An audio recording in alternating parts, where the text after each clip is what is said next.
Hello.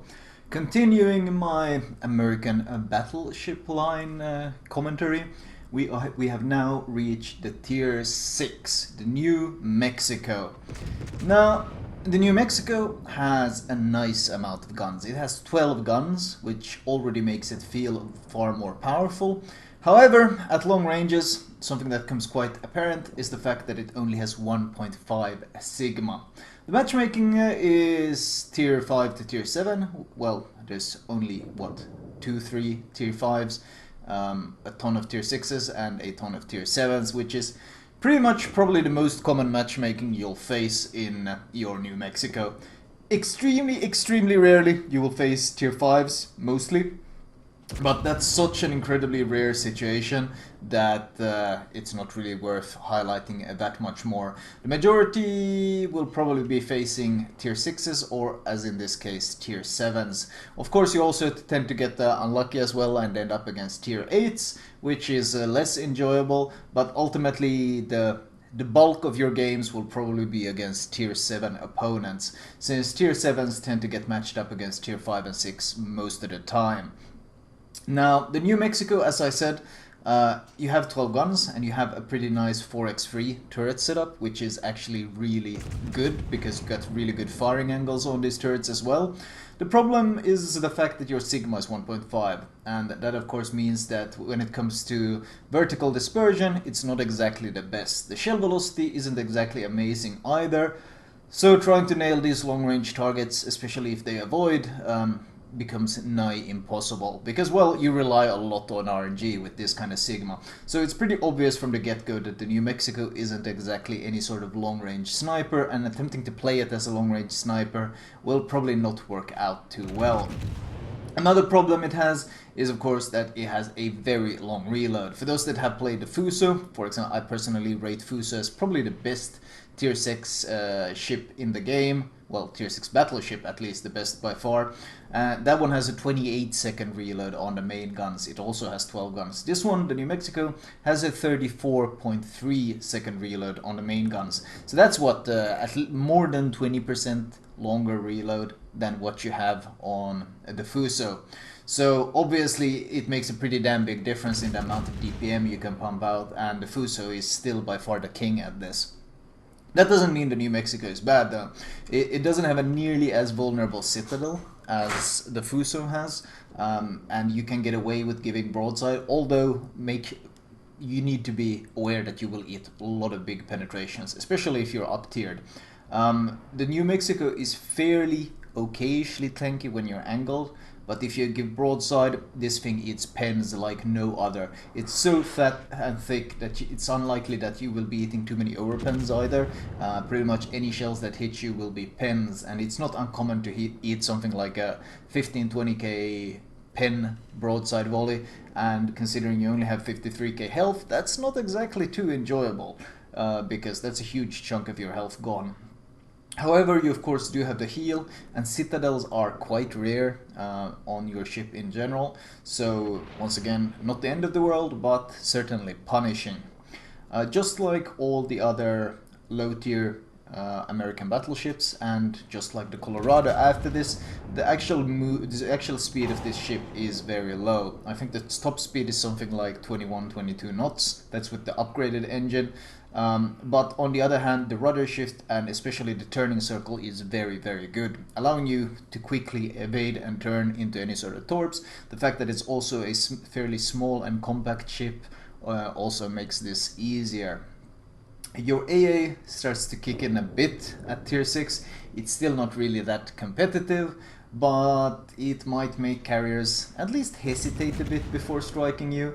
But in general, unless you have a really pimped out captain with AFT and stuff, they probably won't care too much. There's a pretty good example of what happens when a Fuso gives broadside, and although the fact that the Fuso has 6 turrets instead of the 4 you have, and in general the fact that it has a fairly vulnerable citadel means that giving broadside like that in a Fuso is very punishable by the New Mexico. The firing angles, as I mentioned earlier, are great. You can see I'm still keeping all my guns on the target. You can see how, if you look at bottom left, you can see just how angled my ship is. I'm sailing at that angle, and I'm still able to bring all my guns to bear on the Fuso.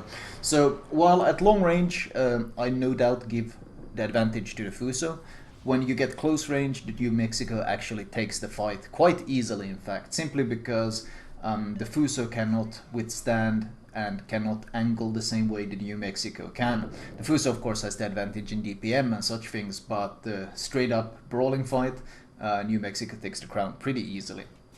As soon as we add some distance to the game, though, once again, New Mexico struggles. Volleys that even look good, ships that sail in straight lines, you need RNG to get those citadels, and even then, that was 12 shots, a really good prediction on which way he was going to turn and angle and so forth. Ultimately, I only landed 2 shells though. One was a overpen, one was a citadel. Very RNG based on how successful you will be in hitting long range targets. Full broadside cruisers, of course, have a large citadel area to hit, so you have a good chance of punishing them, but you are just as likely to completely miss and do nothing as you are to simply kill them off. Yoba still giving a lot of broadside, and this time only 1 overpen. Yeah, that was honestly probably the best possible display of just how RNG based this New Mexico is at range. Of course, knowing that this is a weakness, knowing that you shouldn't be playing this at range, you obviously want to be closing the distance as much as possible. In this case, they are pushing this left-hand flank of the map, or well, they are pushing the west flank. So I, of course, charge right into them, trying to get as close as possible. Because as mentioned, you want to get close in this ship. You're slow, you're fairly clumsy, but the closer you get, the more guns you can bring to bear, and the higher your hit chances. And when you are able to actually hit with these shells, this 12-gun broadside is no joke, and certainly not something to underestimate, because that's a lot of potential firepower you have. And when you straight up point blank, that's when you start landing those really ridiculous 20+K damage volleys without even landing any citadels, and that is very scary. And now at 8 km, even though the Pensacola angles, at this point there's just so many shells in the air, there's nothing he can do. He can't tank these shells either, so he just disappears. I didn't citadel him once, but I still deleted him in 2 volleys. Enemy New Mexico, he is stuck. He is, however, giving a very large amount of broadside. And as I mentioned earlier, this is a ship you very much want to use these turret angles in. You don't want to be giving as much broadside as this guy is, because that's a good way of eating those really big hits. And I'm pretty sure he's giving far too much broadside. And at this close range, yeah, I only landed 5 shells actually, 3 were pens, and we still did 11.5k damage. So you start seeing the numbers you can put up the closer you get. So that of course leads to wanting to get close, but being held back by the fact that the ship is very slow. I would say that this is harder to play than the Fuso though, because thanks to the DPM, the Fuso plays better at range. Which means that the New Mexico, while you want to get close, you want to deal damage, it's very slow. And there's also always the fear of overextending, especially for newer players who don't really know the limits, how close they can push into a ship and so forth. And they might push too far, and trying to disengage and survive in this clumsy, slow battleship. Being able to turn quickly doesn't help you much when you're being HE spammed by a Cleveland behind an island and you're just trying to create distance. And it's very common to see New Mexicos just burn to death because they were caught in an awkward position. You note, angled against the New York, he does very little. Popping around the corner, 18k health on that guy, but he gives me too much broadside and 17k damage. You see, of course, that when we get that close, the damage starts being real terrifying in this thing. Your biggest threats are probably going to be any sort of HE spammers. Honestly, I would say high tier battleships that can overmatch you, making angling very rough, and just HE spammers. These are the biggest threats. Torps are of course always a threat to any battleship, but you are a very agile ship, and unless you're really potato in your sailing, you shouldn't be eating too much unnecessary damage in that sense. But HE spam, especially on these low tier maps where there's a lot of land cover, if there is a cruiser hiding behind an island and HE spamming, and you don't really have any option but to flee, you tend to suffer a lot of damage because there's a lot of superstructure to hit. You're quite vulnerable to HE in general because of your armor, and you're just a slow, clumsy, very juicy target for any enemies. And of course, because you have such a high hull and so much superstructure to hit, you're also quite a juicy target for any sort of AP spammers like Royal Navy cruisers who like to spam AP. So that's also something to keep in mind. I turned around because I thought the Warspite was going to push towards a cap and I didn't want him flanking me, especially since the New York on the other side of this island has isolated him from the battle. You see how he's behind the island, he can't shoot anything, so I can just ignore him for now and deal with all the other threats on the map. If someone sails behind islands like this guy does, if you just sit there and wait for him to pop out, that's like many minutes of not really doing anything while just waiting for him. And there's really no need for that. If he does that, just do what I did there. Like if someone goes to a position where you know he won't really be a threat for a couple of minutes, I often don't recommend going to edges of maps or doing these kind of flanking moves in American battleships because they're too slow. And he's doing it in New York, which is of course a very slow ship. So you see how long it takes for him just to get around this island. And in this time, I had time to turn to potentially deal with the Warspite, then I turned around, I dealt with the York, and only now when they're all dead and I'm perfectly safe do I deal with the New York. Note that I popped my spotter plane. The reason for that was of course to gain vision on the other side of the island, because I want to be able to see as he comes around the corner, and I want to be able to shoot him before he can shoot me, because it's of course always, if you see the other guy and he can't see you, you have an advantage when he comes around the corner like this guy does. I think I aimed a bit low. I was hoping to get that juicy, massive pen volley on him, but I only got 6 pens. Still though, that's a huge chunk of his health gone. I was angled enough, so the only thing he really damaged was my turret, because there's no real threat of any sort of HE spam or torps or whatever. I have no issues repairing my broken turret because I want the additional DPM. At this point, I'm just keeping angled, keeping my armor angle as much as possible. It's unlikely the New York could kill me even if I gave a lot of broadside, but he could do a ton of damage. So let's just play it safe, play this by the book, so to say. I aim a bit high, not at this belt, because I want the penetrations, and I just want the flat raw damage, which I am getting here. And the next volley will no doubt kill him. But now, of course, when he's almost dead, suddenly Mayoko decides, hey, now it's my time to shoot. This is very common.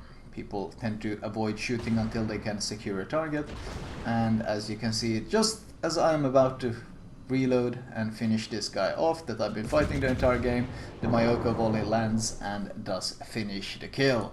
Still though, the game doesn't exactly end in a bad way. I mean, 176,000 damage in a fairly short game, 13k XP. I don't think this was even a daily win. High caliber and Confederate, pretty good signs of dealing damage to multiple different targets. No real tanking rewards this game. Tanking rewards in these lower tier ships tend to kind of come and go.